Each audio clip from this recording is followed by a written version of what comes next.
ایران کی موجودہ صورتحال کے پیش نظر ہندوستان نے ایران میں مقیم اپنے شہریوں کو جلد ایران چھوڑنے کی ایڈوائزری جاری کر دی ہے۔ اس سلسلے میں تہران میں ہندوستانی سفارت خانے نے ایمرجنسی ہیلپ لائن بھی جاری کر دی۔ ایک کثیر تعداد کشمیر کے طلباء ایران کے مختلف تعلیمی اداروں میں تعلیم حاصل کر رہے ہیں، جن کے اہل خانہ بہت پریشان ہیں۔ سرپرستوں سمیت جموں کشمیر اسٹوڈنٹس ایسوسی ایشن کے قومی کنوینر ناصر نے بھی مرکزی سرکار سے اپیل کی ہے کہ ایران میں پھنسے بچوں کو بحفاظت واپس لایا جائے۔ اب ایبریپلی ایمبیسی نے کال کیا ہے، بولا ہے کہ آپ جی تہران لیو کرو بائی یور اون۔ تو انہوں نے ریکویسٹ بھی کی ہے ایویکویشن کے لیے، انہوں نے بولا ہے ہم دوبارہ نہیں کر سکتے ہیں، وی ہیو نو فنڈس، تو آپ کو اپنے اون اب وہ کر بھی دیتے، لیکن کریں گے کیسے؟ وہاں پہ انٹرنیٹ شٹ ڈاؤن ہے، تو یہ پاسبل نہیں ہے۔ بینگ اے پیرنٹ اب ہم یہاں سے کچھ کریں گے تو کیسے کریں گے جبکہ انٹرنیٹ نہیں ہے؟ اب وہ وہاں سے کچھ ٹکٹ، ان کے پاس سورسز نہیں ہے، وہ تو وہاں کمانے نہیں گئے ہیں، وہ پڑھ رہے ہیں وہاں پہ۔ بھارت سرکار ان کو کہہ رہے ہیں کہ آپ اپنے جو ہے لاجسٹک جو ہے فلائٹیں بک کریں اور جو ہے چلے جائیں، جس میں ان کو جو ہے سیکیورٹی چیلنج ہے، جس میں ان کو سیفٹی چیلنج ہے، جو بڑا ہی انفارچونیٹ ہے۔ اور ہم چاہتے ہیں کہ بھارت سرکار امیڈیٹلی کاؤنٹر پارٹ سرکار سے معاملہ ٹیک اپ کریں اور ان کی سرکشا کو یقینی بنانے کے ساتھ ساتھ ایران اور امریکہ کے درمیان کشیدگی سے کشمیری طلباء کے اہل خانہ میں تشویش بڑھ گئی ہے۔ رابطہ منقطع ہو گیا۔ بڈگام کے خاندان نے بھارتی سفارت خانے سے فوری اقدامات کی اپیل کی تاکہ طلباء کو بحفاظت وطن واپس لایا جا سکے۔ عادی عباس ہے، اور جو ایران میں میرا بھائی ہے جو وہ MBBS کر رہا ہے وہاں پہ، تو جب سے وہاں پہ انٹرنیٹ بند ہوا ہے، کاز انٹرنیٹ 4-5 دن ہوئے لاسٹ ٹائم جب ہم نے بات کی ہے، تب سے کوئی بھی بات نہیں ہوئی ہے۔ ہم چاہتے ہیں کہ ہمیں ایٹ لیسٹ انفارم کرے انڈین گورنمنٹ کہ وہ سیف ہے وہاں پہ یا نہیں، اگر سیف نہیں ہے تو ان کو صحیح سلامت گھر لائے۔ لاسٹ ایئر تھا وہاں پہ۔ چلہ کلاں کے سخت حالات کے باوجود border road organisation BRO 122 RCC کے جوان زوجلا پاس سڑک کے رابطے کو برقرار رکھنے کے لیے انتھک کام جاری رکھے ہوئے ہیں۔ BRO ٹیمیں گاڑیوں کی محفوظ نقل و حرکت کے لیے سڑک کے پھسلن حصوں پر باقاعدگی سے ریت پھیلا رہی ہے اور اس عمل کو حکومت کی جانب سے سڑک بند کرنے کے حکم تک جاری رکھیں گے۔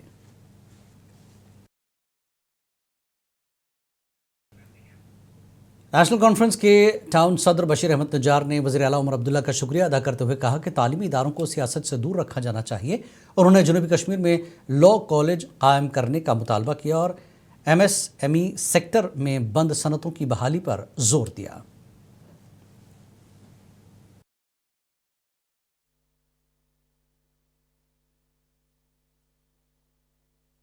بہت افسوس کی بات ہے، لوگوں کو جلوس نکالنے پڑتے ہیں، پروٹیسٹ کرنے پڑتے ہیں کہ ہمیں کوئی کالج ملے، مگر انہوں نے اس کو ایسے طریقے سے پیش کیا جموں میں چند لوگوں نے، سارے جموں کے واسیوں نے نہیں، تو اس کو کالج ہی بند کرنا پڑا۔ کیونکہ یہ عمر صاحب نے بھی کہا اگر آج ایک مسلمان طبقے سے 40 لڑکے آئے تو اگلے سال اور کسی مذہب سے آتے۔ ہمیں اس پر بہت خوشی ہے کہ عمر صاحب جو بھی کام کر رہے ہیں لوگ اس میں پر امید ہیں اور ان کو پورا ان پہ اعتماد ہے۔ بی جے پی کی سینئر رہنما صوفی یوسف نے شوپیاں میں ایک پروگرام کے دوران کہا کہ جموں کو کشمیر سے الگ کرنے کی کوشش کی گئی تو وہ 1 لاکھ کارکنوں سمیت بی جے پی سے استعفیٰ دے دیں گے۔ اس کے علاوہ بی جے پی کے جنرل سیکرٹری انور خان نے نیشنل کانفرنس حکومت پر سخت تنقید کرتے ہوئے کہا کہ NC حکومت نے عوام کے مفادات اور اعتماد کو بار بار مجروح کیا ہے۔ جس طرح UT بن گیا لداخ ہمارا، اگر کوئی لیڈر جموں الگ اور کشمیر الگ کرنا چاہتا ہے، پہلے تو یہ بات ہی نہیں ہے، کیونکہ کشمیری اور ڈوگرے آج آپ دیکھ لیجئے 40% لوگ جموں میں ہیں، 40% لوگوں نے وہاں مکان بنائے ہیں، یہ ایک بھائی چارہ ہے۔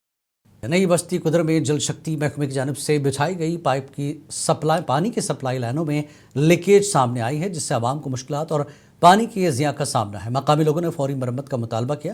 ادھر جل شکتی محکمے کلگام کے ایگزیکٹو انجینئر نے بتایا کہ شکایت موصول ہو چکی اور متعلقہ افسران کو مسئلہ جلد حل کرنے کی ہدایت جاری کر دی گئی ہے۔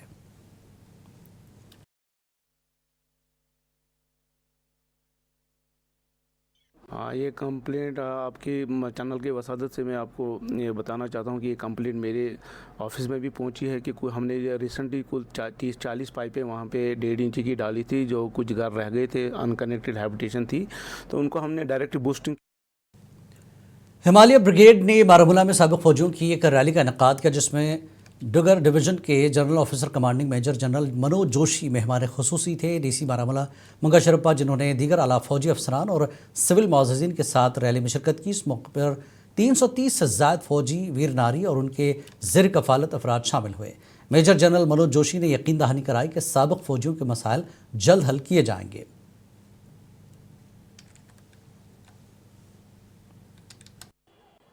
फौज की 19 इन्फेंट्री डिवीज़न की जानिब से आज बारामूला में जो है एक्सर्स में रैली का इनेकाद किया गया। जो साबका फौजी हैं बारामूला के दूर दराज इलाकों से, उनको यहाँ पे बुलाया गया। फ़ौज ने अपनी गाड़ियों में उनको यहाँ तक लाया और यहाँ पे इनके लिए खाने पीने का इंतज़ाम है और ये काफ़ी खुश नज़र आ रहे हैं आज, चूँकि इनको एक दूसरे से मिलने का मौका मिला। और कुछ साबका फौजी हमारे साथ बात करने के लिए हैं, उनसे हम जानना चाहेंगे कि इन प्रोग्रामों में आके उनको कितना अच्छा लगता है और उनकी जो मुश्किलात हैं उनके।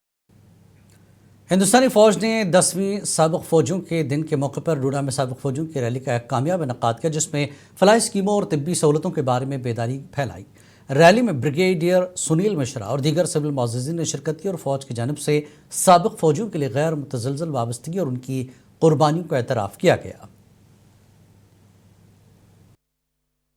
इस सिलसिले में हमको जो भी फैसिलिटीज़ हैं हमको पूरी तरह से ब्रीफ किया जाता है और जिससे हम पूरा लाभ उठाते हैं, हमें पूरा फ़ायदा होता है। हमें दवाइयाँ फ्री की मिलती हैं और हमारा ट्रीटमेंट भी फ्री का ही होता है।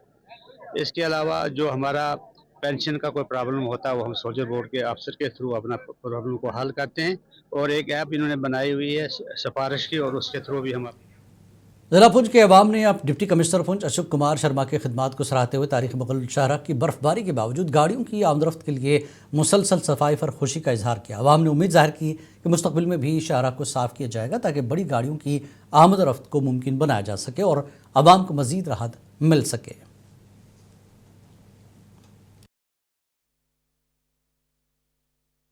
जहाँ तक रहा मुगल रोड का मामला, आपको भी हमसे ज़्यादा बेहतर पता है, क्योंकि यहाँ अक्टूबर के महीने में तकरीबन ये मुगल रोड जो बंद हो जाती थी। यहाँ हमारे साबका डिप्टी कमिश्नर यासीन चौधरी साहब आए, तो उन्होंने इस तरफ जो है वो तवज्जो दी और इस रोड।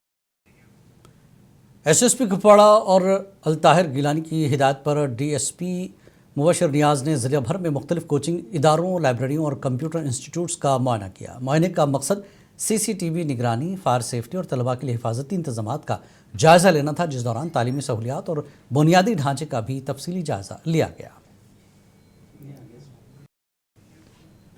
पुलवामा के चटपुरा क्रॉसिंग पर पुरस्रार हालत में एक लाश मिली, जिससे इलाके में तशवीश की लहर दौड़ गई।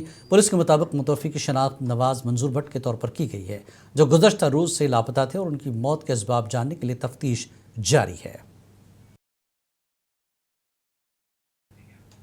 कुपवाड़ा के नौजवान आर्टिस्ट अकील अहसन वानी ने बैनुल-अक़वामी आर्ट मुकाबले में शानदार कामयाबी हासिल करते हुए कौमी और बैनुल-अक़वामी सतह पर एजाज़ात जीते हैं।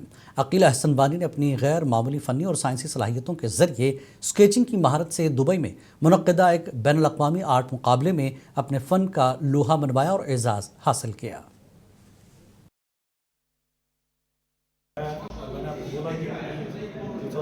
से मैंने स्टार्ट किया एंड देन मेरी जो पेंटिंग्स हैं सोशल मीडिया पे वायरल हुई। तब सोशल मीडिया पे लोग नहीं थे, हमारे पास 5G नहीं था, हमारे पास आज जैसे इंटरनेट फैसिलिटीज़ है वैसी नहीं थी, बट मैं तब भी करता था 2G 3G नेटवर्क होता था, तो मैं अपने तरीके से इसको सोशल मीडिया पे ला। मरकज़ के ज़ेर-एहतमाम जम्मू कश्मीर के पहाड़ी ज़िला रामबन में लोहड़ी के मुतबरिक त्यौहार पर एक होटल के मालिक लतीफ़ गिरी ने बड़ा बज़्म अदब पोगली के इश्तराक से एक कल्चरल प्रोग्राम का एहतमाम किया, जिसमें ज़िला रामबन के मुख्तलिफ फ़नकारों ने शिरकत करके अपने फ़न का मुज़ाहरा किया, सामीन से दाद तहसीन हासिल की और शायकीन उनके फ़न से भरपूर लुत्फ़ अंदोज़ हुए। वाज़र के पहली बार इस तरह का प्रोग्राम का एहतमाम किया गया और हर शोबे से ताल्लुक़ रखने वाले लोगों ने सताइश की और उन्होंने आइंदा भी इस तरह प्रोग्राम करने की गुजारिश की, ताकि ज़िले में जम्मू कश्मीर में भाईचारे कायम रह सके। देखिए जी, आज जो ये प्रोग्राम लोहड़ी के मौके पर आज होटल उस्मान की माध्यम से और हमारे उस्मान होटल की पूरी टीम की माध्यम से और मेरे पोगली मजहब अदब की मेरी क़यादत में जो मेरी टीम है जहाँ पे जो परफॉर्म करने वाली, हमारा सबसे बड़ा मकसद था कि लोहड़ी के त्यौहार पे तमाम हमारे हिंदू भाइयों को मुबारकबाद पेश करना। यहाँ का जो रीति रिवाज है, हम सब मज़हब एक साथ मिलकर जो है सब सेलिब्रेट करते हैं। मैं चाहूँगा कि इस मज़हब के जो आज का प्रोग्राम था, जो त्यौहार था, जिन भी मज़हबों के त्यौहार हम यहाँ इकट्ठे मनाते हैं, तो ये सबसे बड़ा एक भाईचारा है हम सब लोगों का यहाँ पे। राम